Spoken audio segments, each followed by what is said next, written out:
Hello po, ako po ay si Emily Tagawane. Bilang OFW dito sa Hong Kong, naka-experience po ako ng worst na balita tungkol doon sa tatay ko na nakumatos. Sana po ay mapanood ninyo ang Be Empowering OFW kasi ako po yung guest ngayon. Ma'am Emilita, gano'n na rin po kayo katagal na OFW? 22 years na po dito sa Hong Kong. 22 years? Yes po. Dito lang sa Hong Kong. Yes po. And nakailang amo na rin po kayo dito? Siguro naka-tatlo. Tatlo lang, wow. Tatlo. So, okay, meron tayong mga story na i-discover later on. Pero, bago po yung lahat, taga saan po kayo sa Philippines? Taga Iloilo po ako. Taga Iloilo. Ilongga. Yes. Way back 2 decades ago, ano yung pinaka-reason mo kung bakit ka nag-abroad? Ang reason ko po kung bakit ako nag-abroad kasi ito yung stepping stone ko po upunta ng Canada. Kasi nandoon po yung dalawa kong kapatid. Kaya yun po ang reason kung bakit ako napunta dito. Sa Hong Kong, di ba? Yes po. So, stepping stone papuntang Canada. Bakit naman gusto mong, sabi natin, even though stepping stone lang supposed to be itong Hong Kong, pero bakit gusto mong mag-migrate sa Canada? Kasi yung sabi nga nila po, nga, kapag ikaw ay tumagal doon, ay pwede mo na madala yung buong pamilya mo. So yun po din ang reason nila na magsama-sama rin kami doon lahat. And within this more than 2 decades mo dito sa Hong Kong, ano po yung isang bagay na naranasan mo? I believe marami ka nang na-experience dito while working abroad. Pero ano yung hindi mo malilimutang naging experience mo habang nag-work ka dito abroad? Yung na-experience ko po talaga is yung nakumatos yung tatay ko na bigla silang tumawag na si tatay ko yung nakaratay na. Tapos, iniisip ko po na, kasi nung time na yon mayroon pa akong utang sa bangko. At sinasabi nila sa akin, dahil ako yung may medical na kaalaman, so sabi nila, dahil si tatay ay nakaratay, alam ko na kaya mong alagaan kasi lahat kami nasa abroad. Oo. So, Kayong magkakapatid? yes po. Ilan po kayong magkakapatid? 6. Lahat talaga as in nag-work abroad? Yes po. Isa lang po yung sima namin na yan sa Pilipinas. Pero yun nga, nakatawag ka na comatose, nakatanggap ka ng tawag na ganito, and then, Sobrang ano ko po, kasi ang iniisip ko, yung utang ko sa bangko. Kasi meron po akong utang sa bangko nung that time. mga magkano that time yung utang mo? Mga 26,000 yata po yun. 6,000. Oo. And how long to pay pa supposed to be yun? Siguro kasi kauutang ko lang din noon. Oo. So lagpas 1 taon yan pag Yes po. magbabayad ng utang. Totoo. And then, ano nangyari? Ang ano doon po, sabi ng, ang ano pa doon, dahil nalaman ng mga kapatid ko na may utang ako sa bangko. Sabi nila, sana, kasi yung inutang ko po, hindi yung para sa akin, para sa kaibigan yon. Bali, ang 26,000 na yon, yung nakuha ko lang doon is 5,000. So, yung the rest na yon Sa kaibigan? sa kaibigan ko. Tapos, nangako siya sa akin na siyang magbabayad nung kasi sa kanya naman. So, sabi niya, huwag kang mag-alala kasi nalaman niyang pauwi ako at saka kasama ko yun sa bahay. So, sabi niya sa akin, huwag kang mag-alala, babayaran ko yan kasi akin naman utang. Pero nung umuwi na ako, pastor, hindi niya pala nabayaran. Hanggang na nagsulat na yung bangko sa akin, nalaman ng mga kapatid ko, may utang pala akong iniwanan dito. Takot na takot sila. Nasaan na yung kaibigan mo na yan ngayon? Until na wala ka pang balita. Wala na akong balita, pastor. And let me just cut you saglit. And ito po ay danger actually para sa inyong lahat. Kayo po na kababayan kong Filipinos dito na nag-work abroad, be careful. Alam ko po na yung kaibigan kasi at mga kakilala, may malaki yan na impact sa buhay natin. Kaibigan nga, gusto natin maging masaya, ayaw natin maging boring yung buhay natin. Pero lagi kong pinapaintindi sa inyo, yung pinaka-reason ninyo kung bakit kayo nag-work abroad. Hindi kayo nag-work abroad para makipagkaibigan. Hindi kayo nag-work abroad para lang, alam mo yon, maglakwatsa. Pumunta kayo abroad, unang-una sa lahat, gusto nyong maayos yung future ninyo. And then tingnan mo sa case niya, na-delay yung future, bakit? And then imagine mo pagpasok niya ng Hong Kong once again, pwede siyang ikulong. Bakit? Kasi mukhang tinakbuhan yung utang. Kasi under her name eh. So, mag-ingat po kayo. Mag-ingat po kayo. Yang mga kaibigan na yan, pwede namang maging kaibigan, pero pag may pera nang involved, iwas ako dyan. Dapat iwas ka rin. And then afterwards, ano nangyari? Tapos nung ano na yun po, na hindi na siya nakabayad sa akin. Tapos yung amo kong ito, sobrang bait yun sa akin. Mhm.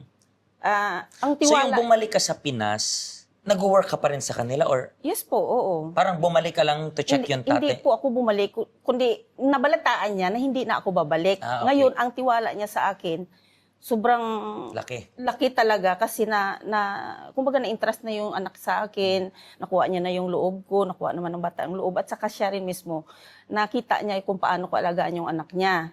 Ngayon, nung nasa Pilipinas na ako, nabalitaan niya, dahil dito sa kasama ko, na sinabi niya na hindi na babalik yung si Emilita, sabi niya ganun. Ngayon, dahil sa sobrang galit ng amo ko dahil hindi ako bumalik, gusto niya akong i-block na sa immigration kasi nga wala akong formal na Okay, termination, di ba? tumakbo ka, ganun. Parang ganun ang sinasabi. Ngayon, nang doon na ako, sabi ko, nagpipray ako. Sabi ko, Lord, hindi po pwedeng ganito. Although alam ko si tatay nakaratay, pero at the end, si tatay after siguro ng mga 1 year and a half, namatay din. Pero sa sobrang galit ko, pasto dito sa kaibigan ko, dahil nga, syempre, yung future ng anak ko, future namin, nawala na lahat kasi nga doon sa utang na yon.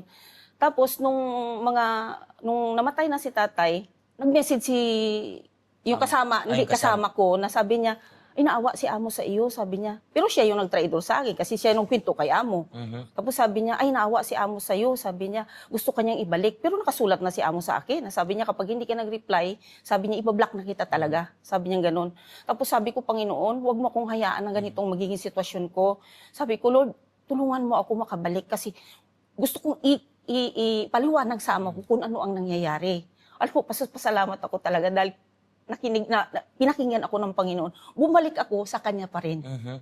Tapos yung nakabalik ka, inopen up mo lahat Inopen ko lahat sa Kanya. Saan nangyari? Ayun, nanghingi ako ng patawad sa Kanya na sabi ko, Ma'am, sorry talaga kasi hindi ko naman alam ang sitwasyon ng tatay ko, kung kailan siya mamamatay, sabi ko.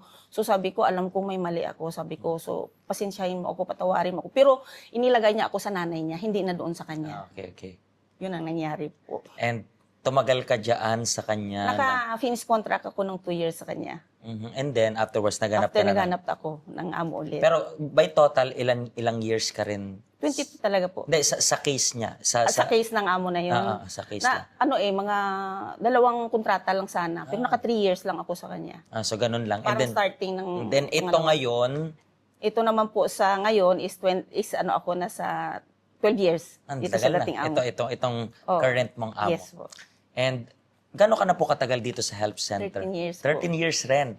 And sa lahat ng, ang dami ko nga, 13 years, ang dami mo nang natutunan. Yes. Pero ano kaya yung natutunan mo na you think applicable rin para sa mga kababayan natin? Yung unforgiveness po at yung magiging magtiwala sa Panginoon.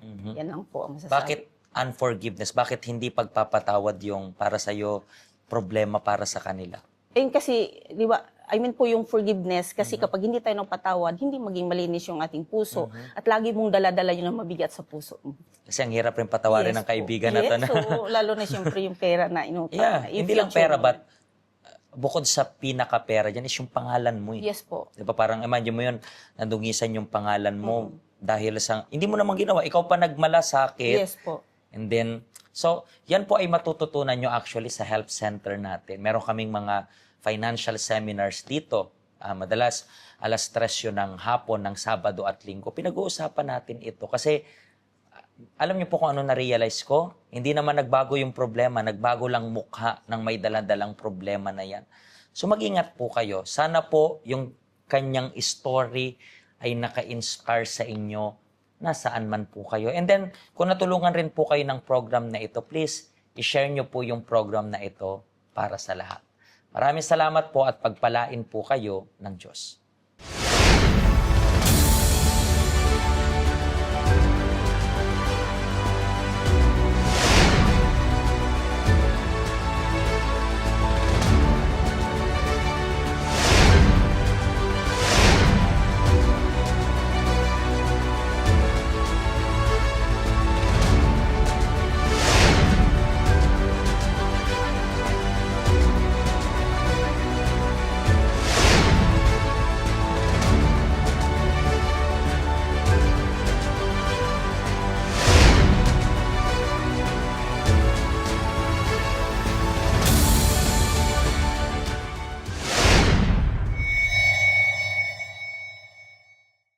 Hello, ako po si Pastor Joshua dito po sa UCKJ Health Center dito po sa Hong Kong. At yung mga napanood nyo pong testimony ay mga testimony ng mga OFW dito sa Hong Kong. Pero I believe makaka-relate rin naman kahit nasaan po kayong bansa. Basta OFW. Ang health center po natin ay walang pinipiling religion. Base na rin po sa name, Health Center. Kung kailangan nyo po ng karagdagang information, nandito lang po sa baba lahat ng information na kailangan ninyo. Kontakin nyo lang po kami at magiging masaya po kami na matulungan ka, ma-assist ka, nasaan man po kayong bansa. Pagpalain po kayo ng Diyos.